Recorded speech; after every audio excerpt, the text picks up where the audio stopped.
anytime you talk about the music industry in Nigeria and you want to pay close attention to what is happening in music industry, you will find out that as an upcoming artist, that if you want to sign a contract to all this music industry, you have to avoid this guy called Davido.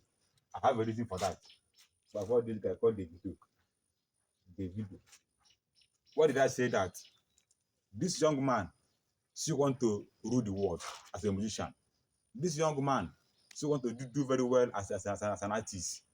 So if you're not offering him something in terms of writing music, he will not pay close attention to your career.